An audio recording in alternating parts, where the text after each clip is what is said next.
Like I've said in a previous video, vestibular activities can be either calming or stimulating. So I'm going to talk now about 5 stimulating vestibular movements or activities. One of them is spinning, and there are ways that we spin. Normally we think of spinning as kids, right? Spinning around and around in circles, but there's ways that we spin that we may not even think about. I sit in my chair a lot and I do this. I don't do a full spin, but I am kind of doing a partial spin. So this is spinning is very powerful vestibular input, so you do want to be careful with that. There may be once or twice when somebody does the full spin, woo, but as adults, we're generally not seeking intense vestibular input like we were as kids, although we may.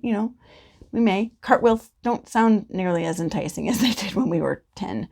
But spinning is the big one. Or speaking of cartwheels, gymnastics are another stimulating vestibular activity. So any kind of, thing where you're tumbling or spinning through the air, riding on a swing is another kind of stimulating vestibular activity.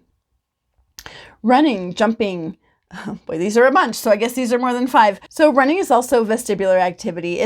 There are a lot of times when vestibular and proprioceptive activities cross over because they are very similar and they are very deeply connected, because your sense of balance and movement is deeply connected with your sense of where you are in space, right? They play off each other a lot. So running is and gymnastics are also proprioceptive activities, but when you're running, you're kind of spending a little bit of time off the ground, right? Just a little bit between steps, and so that is a vestibular input.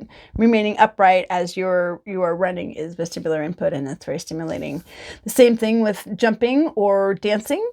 So again, kind of back to that gymnastics, right? Jumping, flipping, spinning, tumbling, and dancing, because you're moving your head and you're moving in different ways and maintaining upright balance. So those are all really stimulating vestibular activities. So, and one of the ways that I might use stimulating vestibular activities, for example, would be if I've been sitting at my desk all day and I'm starting to fall asleep at my desk or whatever. I'm like, okay, I need to go out and take a nice brisk walk.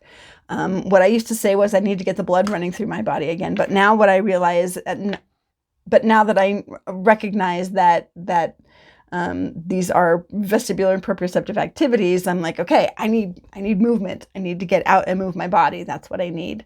And that really helps me. It helps build my energy level back up. It's better than, substituting it with sugar, and it helps me focus and get back into my body. So stimulating vestibular movements can be really helpful for many different reasons. If you'd like to learn more, please click the link in my description for my free mini course. Thank you so much, and please like, share, and subscribe. And if you have any questions, leave them in the comments, please. I love questions. And also, please remember to mind your senses.